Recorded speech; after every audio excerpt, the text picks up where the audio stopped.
Graça e paz, boa noite, tudo bem com vocês? Prazer enorme em nos encontrarmos mais uma vez aqui no Promessas de Esperança.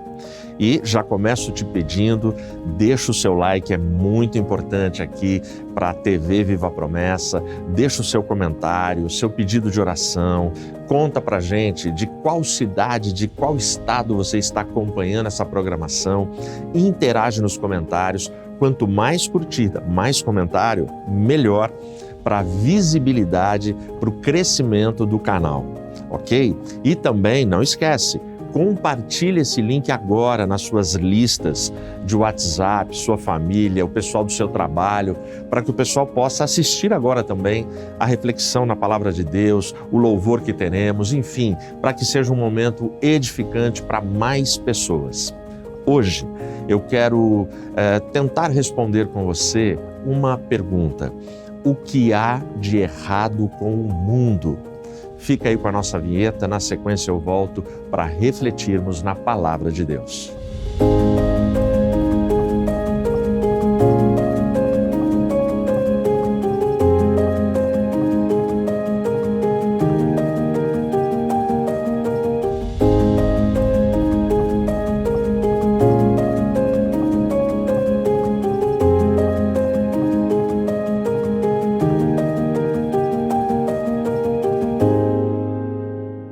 O que há de errado com o mundo? Essa foi uma pergunta que foi feita pelo jornal London Times, mais ou menos ali no final de 1800, início de 1900.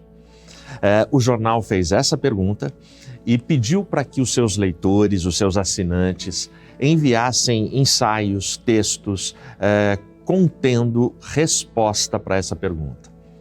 O que é interessante é que há pouco mais de 100 anos atrás, a nossa sociedade, aquela geração, ela já entendia, ela já percebia que existia algo de muito errado com este mundo. Quando nós lemos Cristianismo Puro e Simples de C.S. Lewis, neste livro, este autor, ele faz esse comentário, ele coloca exatamente essa reflexão. Que todo ser humano ele tem uma ansiedade pela nova terra, independente dele ter fé ou não ter fé. Deus deixou isso registrado no nosso DNA. E todo ser humano, em algum momento da vida, chega a esta conclusão no mundo caótico que nós vivemos. Alguma coisa está errada, alguma coisa falta para este mundo. E é nessa linha que o jornal London Times faz essa pergunta. Eu estava analisando o nosso tempo. Existem muitas coisas que estão erradas no mundo que a gente vive. Existem muitas coisas, muitos procedimentos, muitos comportamentos, muitas frases que a gente ouve, muitas reações das quais nós somos alvo ou nós testemunhamos, que elas não têm lógica, elas não têm razão de ser e elas nos assustam. E a gente também faz essa pergunta, o que há de errado com o mundo? O que está acontecendo? E muitas vezes a gente encontra múltiplas respostas, a gente encontra muitas opções de coisas, de fatos, de comportamentos, de pessoas, de palavras que servem para compor a resposta das coisas que estão dando errado e que fazem com que o mundo esteja errado. E eu separei apenas uma que ela é surpreendente. É o que nós chamamos, desde 2017, de cultura do cancelamento. O tribunal da internet, que acontece nas redes sociais, ele abraçou essa cultura ali um pouco antes, um pouco depois, mas a gente tem 2017 como a data, como o tempo que marca esse hábito, esse gesto, esse comportamento tão negativo e tão ruim. Pessoas são canceladas. empresas são canceladas. As pessoas cancelam por ódio, as pessoas cancelam porque não concordam, porque elas não vão com a sua cara, elas simplesmente te cancelam. Tem pessoas que sofreram cancelamentos que simplesmente quebraram a sua vida. Pessoas que dependiam da internet, dependiam do seu negócio na internet para viver, dependiam do seu trabalho, da sua exposição, dos seus vídeos, das suas falas, mantinham as suas famílias e elas foram canceladas. E as pessoas são canceladas exatamente porque encontram uma galera que é opositora e que não concorda com o ponto de vista dela. Existe algo nocivo, algo muito ruim nesta cultura do cancelamento. O algo ruim é: eu não me abro para o diálogo, eu não aceito o debate, eu não quero conversar, eu não aceito o contraditório, que as pessoas me contradigam, eu não aceito e não admito a possibilidade de que os outros possam estar certos e eu errado. E aí o que eu faço? Eu simplesmente cancelo. Eu simplesmente cancelo situações, possibilidades, experiências que poderiam, inclusive, na sua diversidade, na sua contrariedade, ser experiências ricas para o meu crescimento e para a minha vida. Infelizmente, a cultura do cancelamento ela já invadiu espaços para além das redes sociais, para além das mídias sociais. A gente vê isso em famílias, a gente vê isso em igrejas, a gente vê isso entre amigos que não suportam uma opinião contrária. E eu não estou falando simplesmente do tema mais agudo, do tema mais latente que permeia os dias atuais, que seria o tema da política. Eu tenho visto pessoas serem canceladas em relacionamentos em todos os temas, em todas as áreas, na área afetiva, na área do amor, na área do trabalho, na área da eclesiologia, na área da teologia, na área ministerial, na área da fé, na área comportamental. Eu não concordo, eu não quero, cancela. E essa cultura está muito longe, muito distante, quilômetros de distância do Evangelho, quilômetros de distância do texto bíblico. Tenta imaginar o que seria de mim, o que seria de você, se todas as vezes que nós fazemos coisas, pensamos coisas, promovemos coisas com as quais o Eterno não concorda. Imagine o que seria se para cada uma destas coisas Ele resolvesse nos cancelar. Deixa eu te dizer, nenhum de nós estaríamos na igreja. Porque se tem uma coisa que a raça humana, caída, pecadora, sabe fazer, é contrariar a soberana vontade de Deus. Eu e você, muitas vezes, ofendemos o Criador. Muitas vezes nós magoamos, nós entristecemos o Espírito Santo de Deus. E graças a Deus, que em todas estas vezes Ele age com misericórdia. Senão, seríamos todos inapelavelmente cancelados, justamente por sermos contrários ao plano, à soberania e à vontade de Deus para a minha e para a sua vida. Eu citei para você apenas um item, a cultura do cancelamento. Eu poderia fazer uma lista quilométrica e produzir aqui um sermão de 10 horas de duração na TV Viva a Promessa. Daria para você terminar, ter sono e dormir, acordar, tomar café e eu estaria aqui pregando e você ia continuar ouvindo, porque a lista é interminável. Mas eu entendo que apenas este exemplo, ele abarca, ele abrange o estado de ânimo, o estado psicológico, o estado de esperança, o estádio limite na paciência que está a nossa sociedade. O que há de errado com o mundo?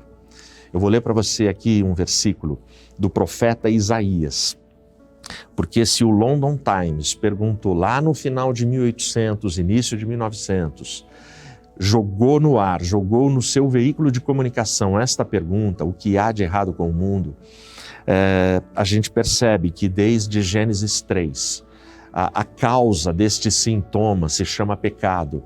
Desde Gênesis capítulo 3, o mundo vive com algo errado. O mundo, por melhor que ele esteja na sua economia, na sua política, no seu lazer, no seu entretenimento, na sua cultura, sempre estará vivendo e convivendo com algo errado. O profeta Isaías, no seu tempo, ele escreve no versículo 10 do capítulo 48, estas palavras que eu leio para você agora em nome de Jesus. Eis que eu tenho te refinado, mas não como a prata. Eu te tenho provado dentro da fornalha da aflição. Pesado esse texto, né? Olha o que ele diz aqui, eu vou ler de novo para você.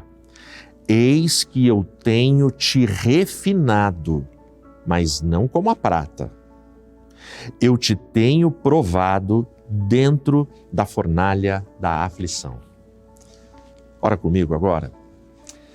Senhor meu Deus, Pai bendito que estás nos céus, em nome de Jesus, que o Teu Santo Espírito fale com poder, continue falando conosco e tratando do nosso coração, da nossa vida, da nossa psique, do nosso intelecto, do nosso espírito.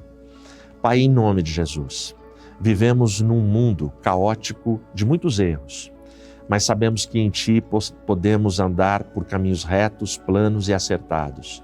Nos orienta, fala conosco, nos ajuda nessa hora, em nome de Jesus. Amém? Olha só que interessante.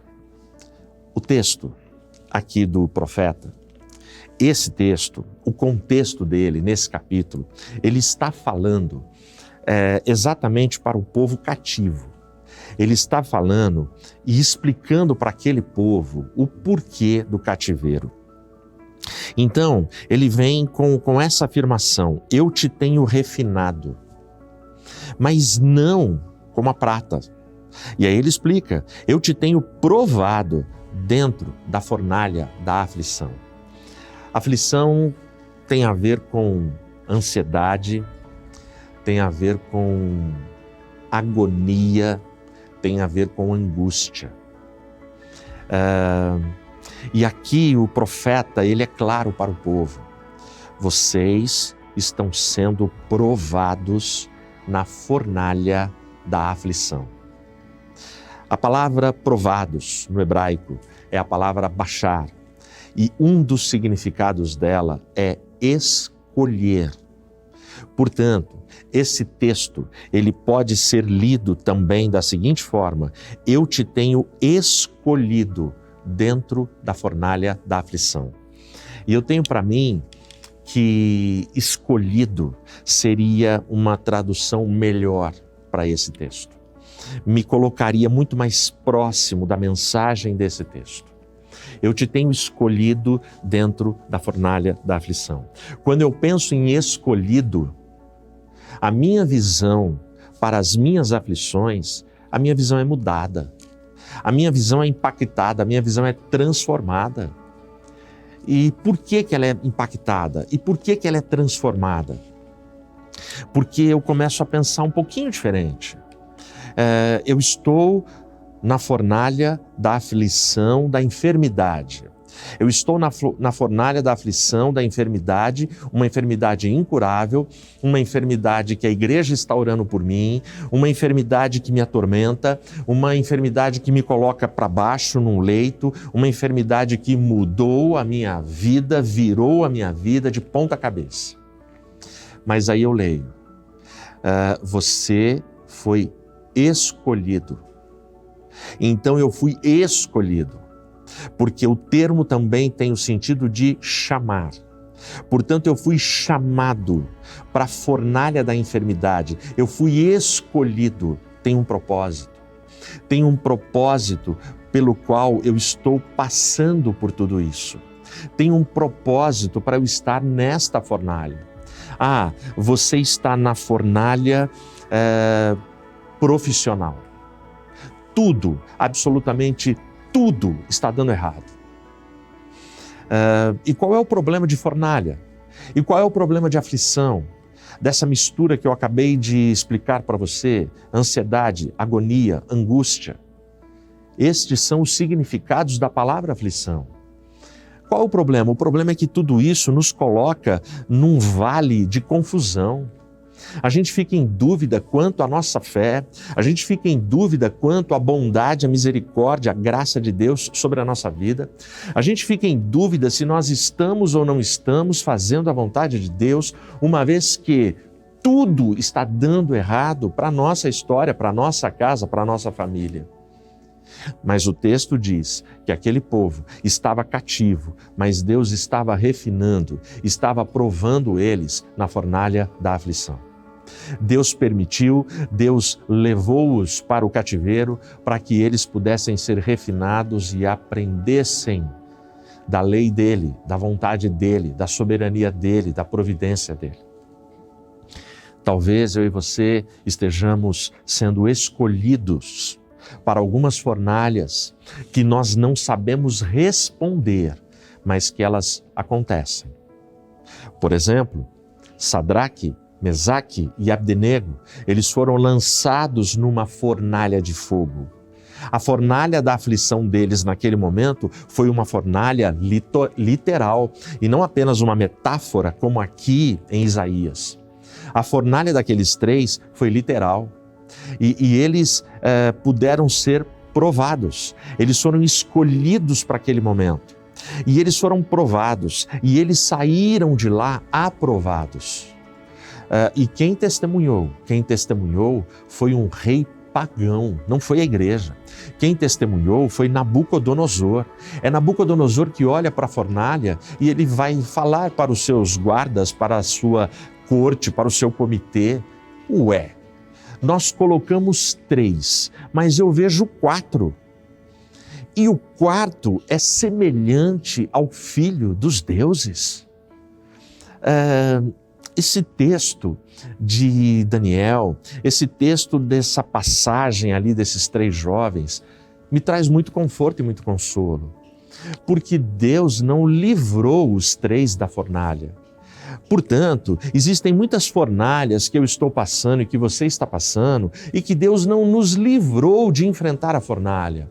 Mas, como aconteceu com Sadraque, Mesaque e Abdenego, eu aprendo que Deus não me livra da fornalha, mas Ele desce e entra comigo na fornalha. Portanto, eu e você temos sido escolhidos para fornalhas, para lutas que são muito cruéis.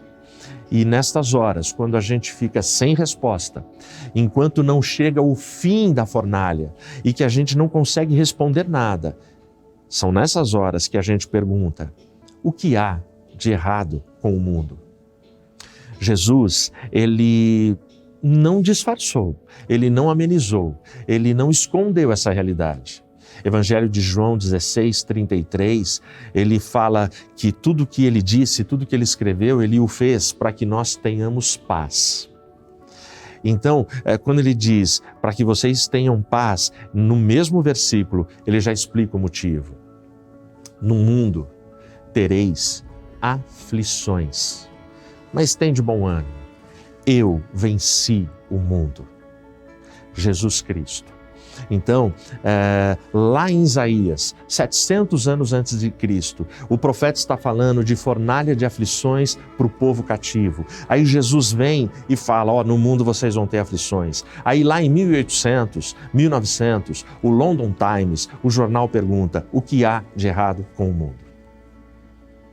Ou seja, entra geração, sai geração, nós teremos essa angústia, esse buraco no peito e esta incapacidade dos poderes terrenos de preencher este algo que está errado, porque este espaço, só quem preenche, só quem resolve é o próprio Deus.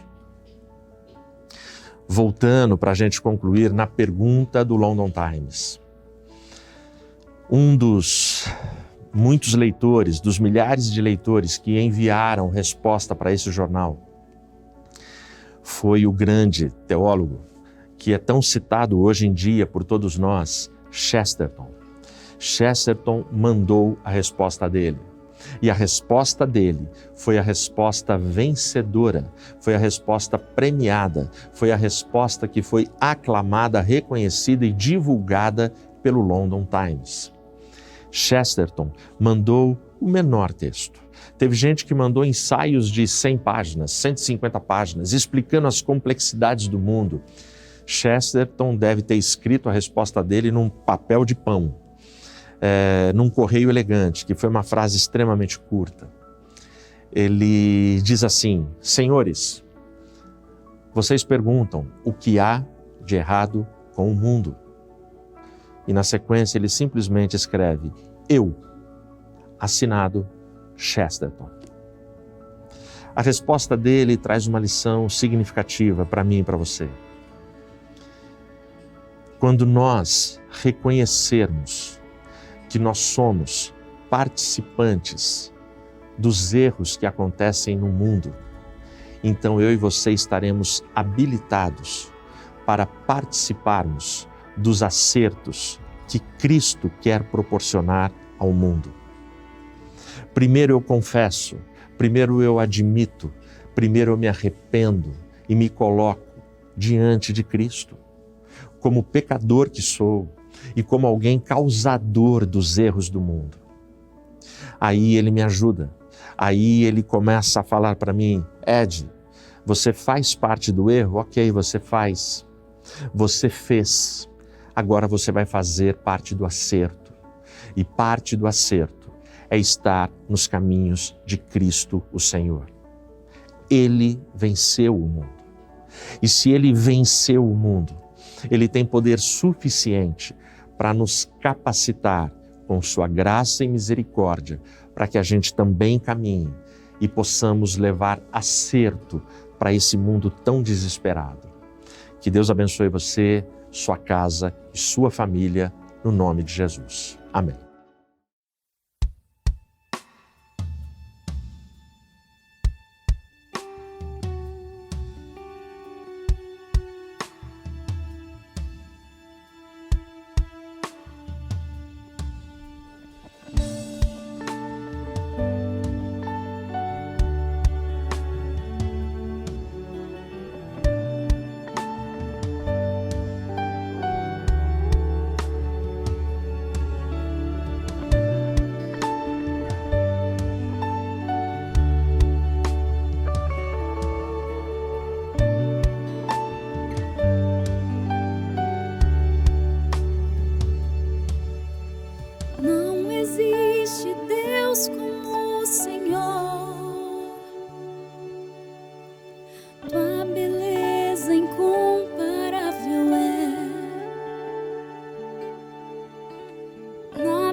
tua face eu verei.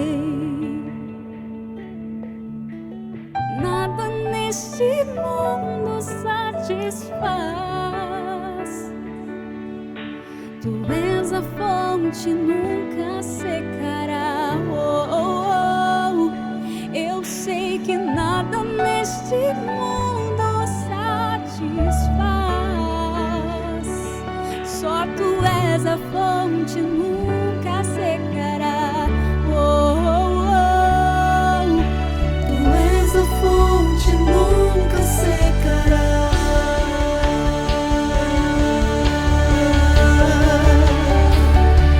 Sua presença é tudo pra mim.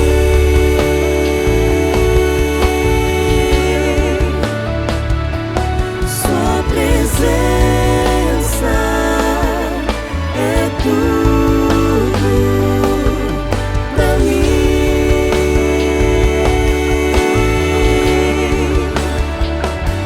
Sua presença é tudo pra mim.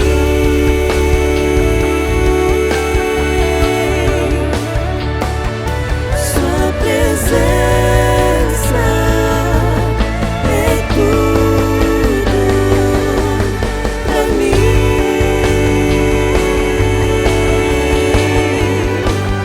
Oh, para mim.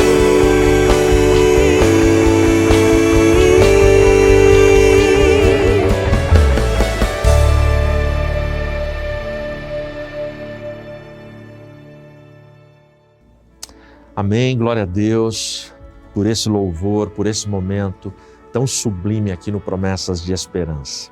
Agora eu quero orar por você, orar pela sua família, orar pela sua casa, orar pela sua história.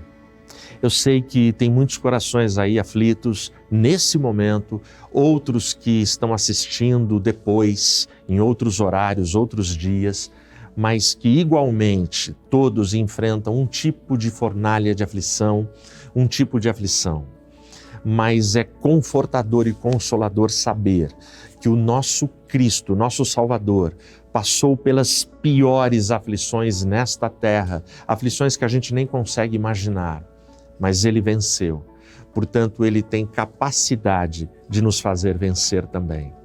Que você possa, com muita fé agora, dobrar os joelhos aí na sua casa, fechar os seus olhos e orar comigo, pedindo a graça e a bênção de Deus.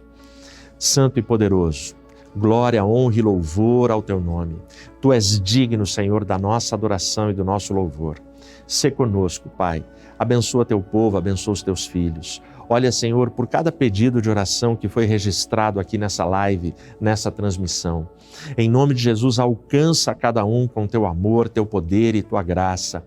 Perdoa, Pai, os nossos pecados, perdoa as nossas falhas e fala com poder, Senhor, na nossa vida. Nos orienta, nos corrige, nos prova, nos refina, nos escolhe e que a gente se submeta à Tua soberania, à Tua vontade. Sê conosco, abençoa Teu povo, em nome de Jesus eu oro. Amém. Amém. Deus te abençoe e até semana que vem.